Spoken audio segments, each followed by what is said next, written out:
Hello everyone, welcome to Sweetie Speaks official YouTube channel. Today we are at day 32 of 111 days verification challenge. The skill set which we are focusing on right now is Verilog, and today we have taken the topic Verilog data types. Let's see the questions for today. In Verilog we have a data type reg and we have a data type wire. You need to explain the difference between reg and wire with an example. Try to write a code where you use reg and wire and try to execute it and explain it with the help of outputs. Then we have a ternary operator question mark in Verilog. You need to explain the use of this ternary operator again with the example.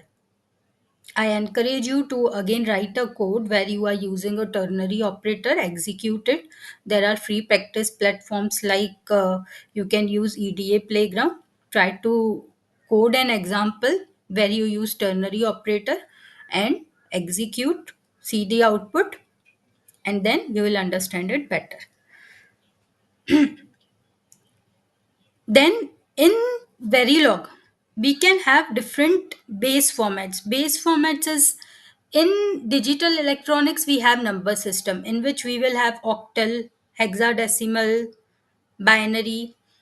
So what you need to do in this examples, what are the base formats that you need to identify? This is very basic and some people are very new to Verilog. That's why we are covering from basic so that anyone can start by the by this challenge. If you go, even if you don't know any Verilog, and if you solve all these questions properly, you should be able to go through.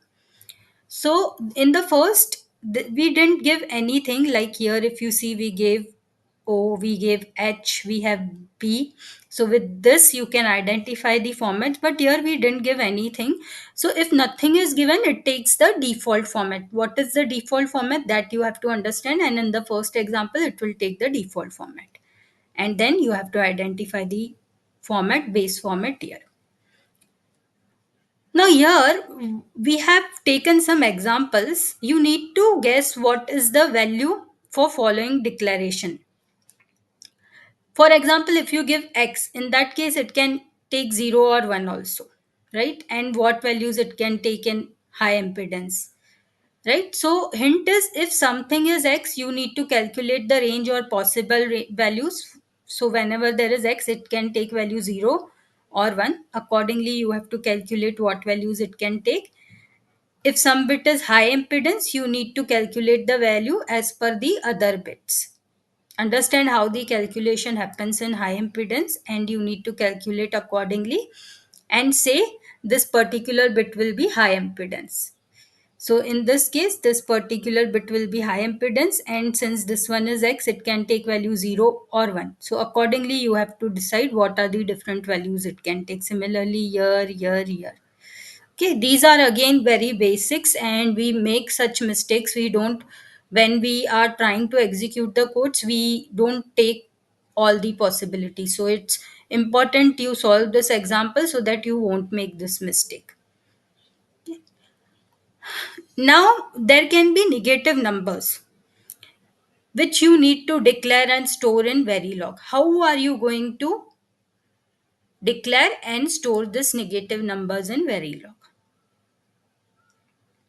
Then we will see some important keywords in Verilog.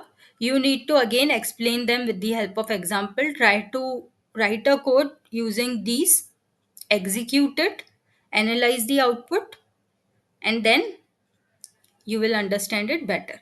So the first keyword which we have taken is time. The second is integer. Then we have parameter and def para. Solve all these questions today, and tomorrow I'll see you for day 33 challenge. Best luck.